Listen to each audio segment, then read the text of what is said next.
এর সঙ্গে আমি কি কি নিচ্ছি, আলু নিয়েছি, একটু কালো জিরে, দুটো শুকনো লঙ্কা, কটা কাঁচা লঙ্কা, গুঁড়ো দুধ নিয়েছি, অল্প একটু চিনি। আমি ঝিঙে আর আলুগুলো কেটে নিয়ে আসছি।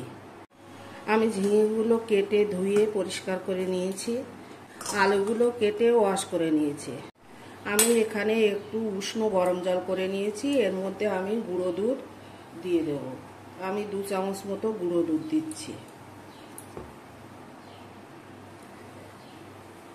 এবার এটাকে গুলিয়ে নেব। রান্নাটা আমি শুরু করে দিলাম, কড়াটা বসিয়ে দিয়েছি, কড়াটা গরম হয়ে গেছে। আমি একটু ঘি দিয়ে দিচ্ছি, শুকনো লঙ্কা দুটো দিয়ে দিলাম, কালো জিরেটা দিয়ে দিচ্ছি, আলুটা দিয়ে দিলাম। আলুটা একটু লাল লাল করে ভেজে নেব।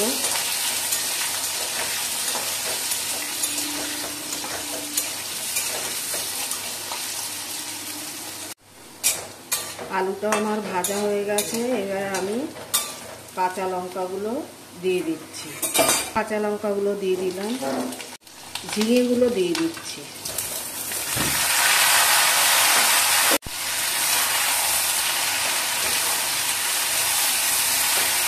এই রান্নাটা আগে পোস্ত দিয়েও বানিয়েছি, আজকে আমি গুঁড়ো দুধ দিয়ে বানাবো। তোমরা বাড়িতে করে খেয়ে দেখো, খুব সুন্দর হয় খেতে।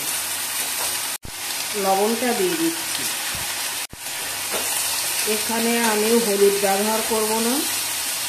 এবারে অল্প আছে এটাকে ঢাকা দিয়ে রাখবো। ঢাকাটা তুলে দিলাম, দেখো কত সুন্দর হয়েছে। এই রান্নাটা তোমরা রুটি বা লুচির সঙ্গে খেতে পারো, খুব ভালো লাগে খেতে। আমি গুঁড়ো দুধ গোলাটা এই দিয়ে দিলাম। চিনিটা আমি অল্প করেই দিচ্ছি, কারণ গুঁড়ো দুধের একটা মিষ্টি আছে, আর নিরামিষ তরকারিতে একটু মিষ্টি না দিলে ভালো লাগে না। রান্নাটা আমার প্রায় কমপ্লিট। দেখো আলুগুলোও সিদ্ধ হয়ে গেছে। এই দেখো সব আলু ঝিঙে সব সিদ্ধ হয়ে গেছে। রান্নাটা আমার কমপ্লিট। আমি এবারে নামিয়ে নিচ্ছি।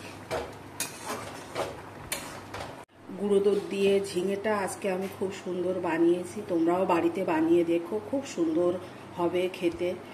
আর এটা দেখতেও যেমন সুন্দর, খেতেও তেমন সুস্বাদু।